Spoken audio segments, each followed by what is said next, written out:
Welcome to Hard Talk from Manila in the Philippines with me, Stephen Sackur. This is Asia's only predominantly Christian country. The Roman Catholic Church has had a huge influence here. Abortion is illegal. You can't even get a divorce. And the Catholic Church is still fighting a government plan to distribute free contraceptives to the poor. Well, my guest today is the Catholic Church's most senior cleric, Cardinal Luis Antonio Tagle. Does the Church help or hinder development in the Philippines?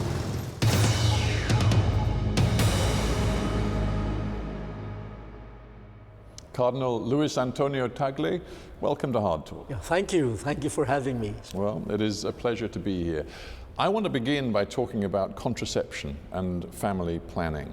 Do you regret the very strong stand that you and the Catholic Church here took against the government's reproductive health legislation? I think the Church, not only in this issue, but in other issues as well, cannot reinvent a teaching. And so I think we are duty-bound to proclaim again and again the teaching that we have received. However, the Church also is mindful, because it is part of the teaching, that while this is the norm, we have also to be sensitive pastorally to the difficulties that persons and families face. Well, and that's where the personal care. And that's where you have to strike a balance about the tone of your input into the debate. Yeah. I mean, do you think it was helpful when the bishops here in the Philippines declared, and this was their statement, that, quote, contraception is corruption? Was that helpful? Well, that was not the statement of the whole conference. It was the statement of a single bishop.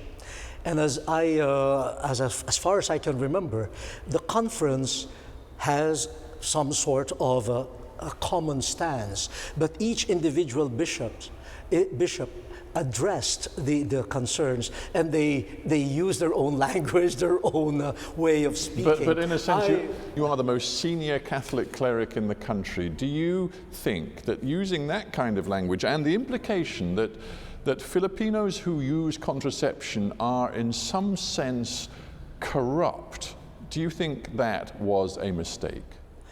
I understand the mindset of the person who said that. And he was actually picking up from a line used by the President of the Philippines when he was campaigning. There will be no poor people if there is no corrupt person.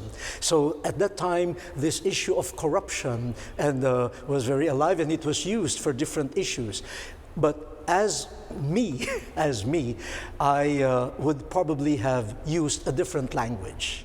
You say we can't rewrite the teachings of the Catholic faith, and I understand that. Yes. But you also, I am sure, are very aware of where the public now sits on this issue. I mean, there have been a lot of opinion polls in the Philippines, and it seems roughly 70% of Filipinos now believe that using artificial forms of contraception, including the condom and the contraceptive pill, is acceptable. Now, I wonder if you're uneasy about your church, which of course is the faith of more than 80 million Filipinos, being so out of tune with the views, the feelings of the bulk of ordinary people in this country.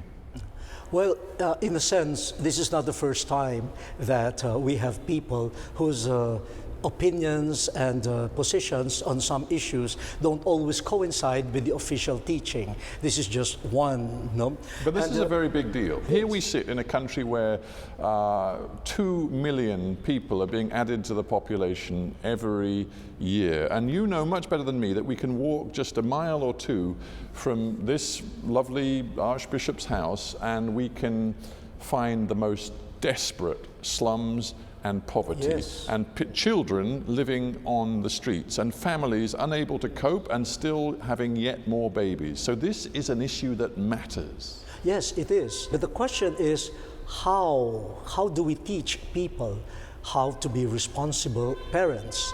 And there is always also a caution that if you legislate, what is the role of the government in the decision-making of families regarding their size? Are we not also giving the government leeway for some sort of a dictatorship, even on matters that really are the purview of couples? This is something that we also have to create. But Cardinal, this isn't about dictatorship. This is simply about allowing the poorest of the people in this country access to free condoms, free contraceptive pill, and if they want it, sterilization. That's what this is really about. This is something that we also have to be careful about. People have a choice if they want to be sterilized or not. But what we are afraid of is with this legislation, some people might not even be asked whether they like it or not. I just wonder whether you would acknowledge there is a connection between this debate about access to artificial forms of contraception and the fact that, for example, the UN and NGOs reckon there are up to 100,000 children currently living on the streets here in Metro Manila. Do you see that there is some responsibility on your part to think about what is happening in this country with regard to these numbers? Yes, and the church has been exercising its responsibility. But you also have to realize, I'm not an expert in demographics, but in the Philippines, the opinion that you are expressing is not the only opinion. There are some people who are saying there is no demographic problem, because when you go to the far provinces, you find vast tracts of land with very few people. They say the problem is not so much overpopulation, but congestion in big metropolitan areas. What about the Pope's visit? He addressed this issue. He took a conservative line. He also said this. He said, good Catholics do not have to breed like rabbits. Yes, precisely. This is a misconception that some people think that because the church teaches the natural family planning and responsible parenthood, that the church does not appreciate this rational, well-thought plan, and especially the spacing of children. But is it rational to say, look, you don't have to breed like rabbits, but then to instruct the faithful that the only acceptable forms of birth control are the so-called natural methods of calendar planning, abstinence, and I have looked at a host of different studies of demographics which show that these methods simply do not work. So is that rational? Yeah, I think so. It's a type of rationality, you know. Well, you know, those communities and persons who have used the different forms of natural family planning can attest that they can be scientific, no? They can be considered scientific. And also, Mr. Sackur, you know, the trend now is go natural, you know, food, organic food, everything. But how come when it comes to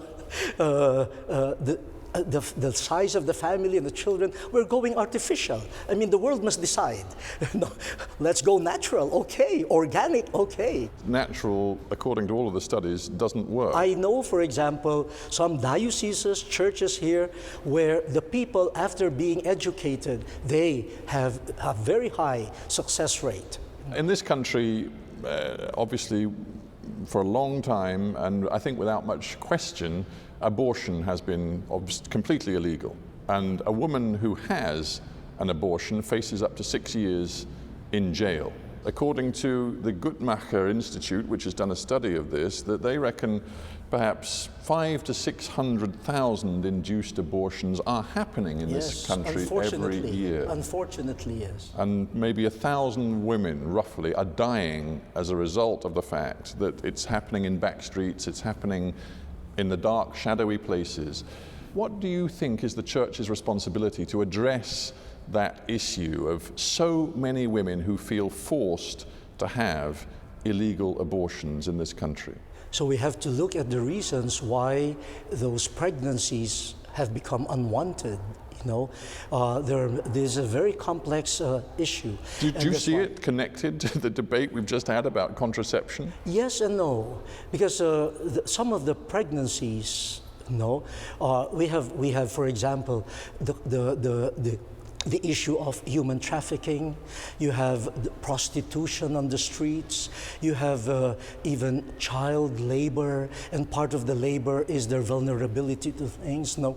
And so when those women, those victims become pregnant, the issue is not just abortion. When you look at the roots, maybe we should spend also time addressing those roots that lead them to some of these unwanted pregnancies and then leading to illegal abortion. Divorce. I think I'm right in saying that the Philippines is the only country beyond the Vatican State itself where divorce is actually illegal. It's impossible. It's not provided for. So when it comes to the reality for tens of millions of Filipinos, there is simply no possibility of ending a marriage, however abusive it might be, however difficult and damaging it might be for the partners, but also for the children. The government has what they call legal separation, especially to protect the aggrieved party, but it is not divorce. Would you accept a fundamental change in the situation here to make divorce a part of the legal framework? No, I don't think so. I don't think so. Why not? No, because I see also the consequences on the children. It's not just the roots, you know, but we have to deal with a lot of wounds also on the children of separated families. When we go through these issues, it strikes me that your message is pretty unyielding. And the Philippines, it has to be said, has one of the most conservative social structures of any country. And that perhaps is emblematic of what is a real divide within the Catholic world between attitudes that seem to be developing in the rich, sort of northern, western Catholic churches and communities, and the much more conservative stance we see taken in the Catholic communities of the global south or the developing nations. Do you see that gulf, that chasm? I would not operate on labels of conservative and progressive, because when you look at some of the realities of the church here in the Philippines, some Westerners will say, "Oh, you're leftists. You're extremely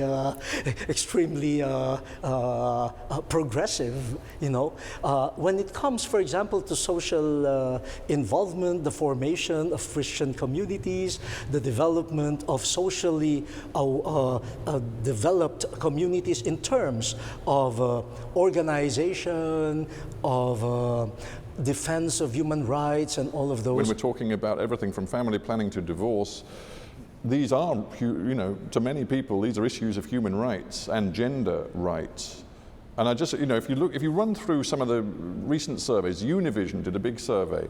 In Europe, just 30% of Catholics support the church's stand on opposition to women priests, for example. Here in the Philippines, I think it's 70% of the population supports the church's opposition to women priests. You could go through contraception, divorce, gay rights, all of these issues. The figures for the feelings of ordinary Catholics in the rich West are becoming very far removed from the feelings of Catholics. I know. And the reason is also quite historical and cultural. You know, even if in this age of globalization and there's a fast exchange of ideas, but I tell you that the influence is already coming in, and also the influence of the Church of the South is also reaching other countries, especially through migration. When you go, for example, to Europe, I'm amazed to see how some of the religious practices of the church in the Philippines, in China, in Vietnam are being exported there. You know, and so you have also a shift in some of the religious sensibilities there. That's why I said a while ago, I would not want to operate on strict categorization, because the borders now, the boundaries, thanks to migration and social media, have been quite fluid. how does the church respond to allegations, some of them historic allegations, of sexual abuse by priests? More than a dozen years ago, Archbishop Orlando Quevedo came out in this country. He said, we do have reason to apologize. He said there have been up to 200 cases of sex abuse committed by the clergy in this country. As far as I'm aware, these clergy have not been put on trial. They have not faced a civil court. They have been hidden away. The church has not accounted for these crimes. Well, you know, since the time of Pope John Paul II, when this issue started surfacing, especially in the United States and in Europe, the bishops of the Philippines already started meeting on that. I was not yet a bishop, but I was asked to help in the preliminary studies. So I can say that the bishops were attentive at the time. And but my point is, for accountability to be in the public domain, the people of this country need to see those priests who were responsible being punished for their crimes. And that has not been seen.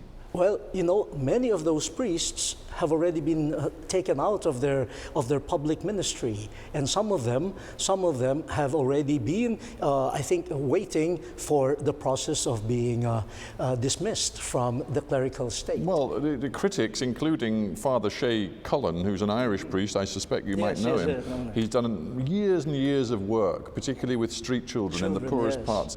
He says he believes there is evidence of what he calls rampant sexual abuse of children by clergy, which the bishops, he says, have covered up. And he says the church's credibility is now on the line. The bishops need to bring those involved to justice. Will that happen? Well, the first thing that must happen is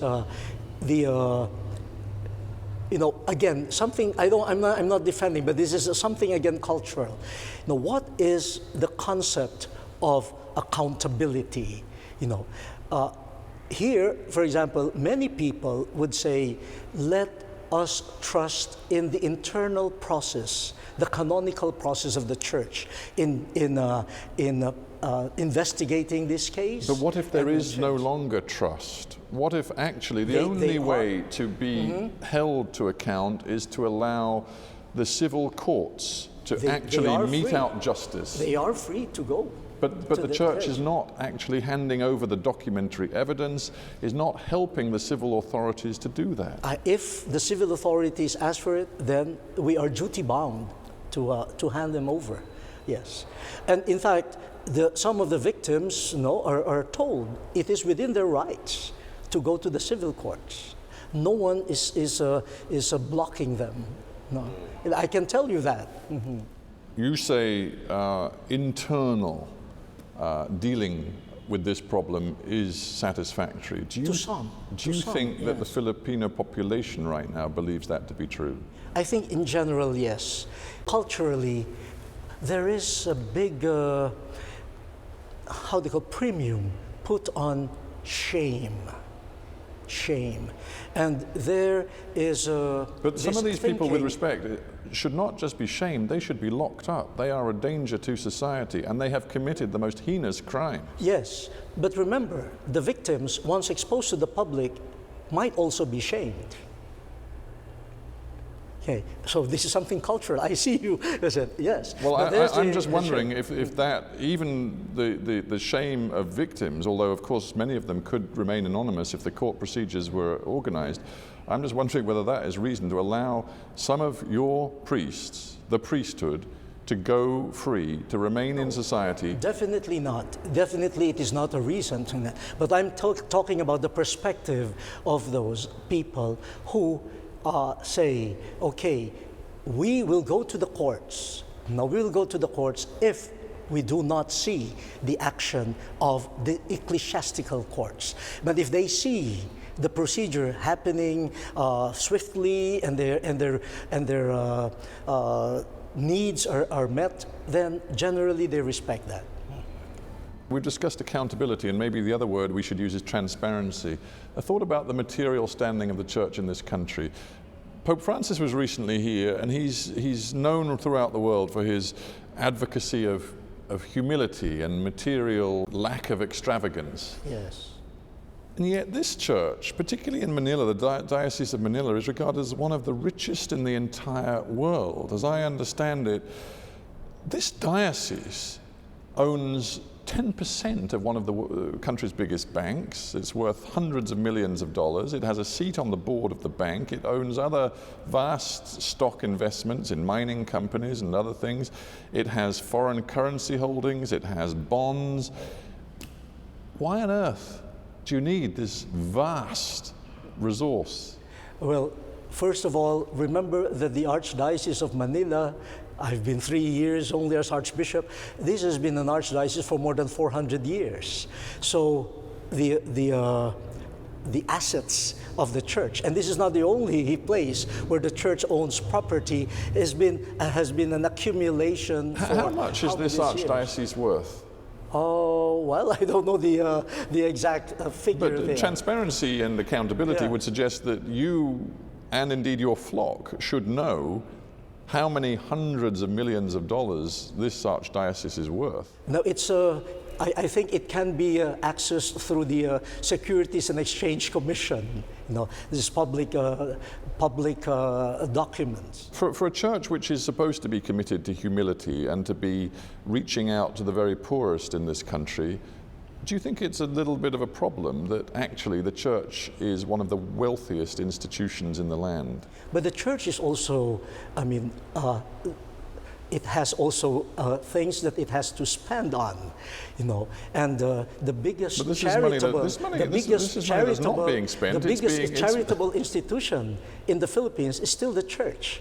When you look at the response, for example, to disasters and everything, it is the church that still remains to be the single institution of charity. And if ever dioceses and religious orders have property and investment, we also have to look at how that is spent, and the number of employees, the number of needs, the orphanages, the hospitals, all of those are sustained also by church funds. Right. A final thought. There's never been an Asian pope. Your name has been mentioned as someone who, looking forward, and you're only 57, you are young, someone who could be a very serious contender in a future conclave. You could be the first Asian pope. Has that thought crossed your mind? No, it's a joke. In fact, I don't think people did raise the possibility as a joke. In fact, they think it's very important to show that in the future, the Pope himself could come from the global south.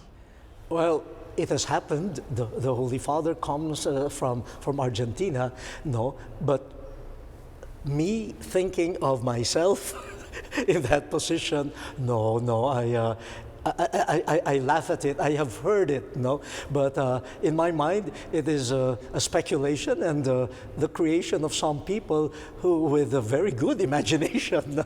But I'm very clear. I make a public confession here. I cannot even manage my life. How can I manage a worldwide community? Well, you do a good line in self-deprecation. It's a good place to end our interview. Thank you very much, Luis Antonio Tagle. Thank you very much for being on HARDtalk. Thank you very much. Thank you very much indeed.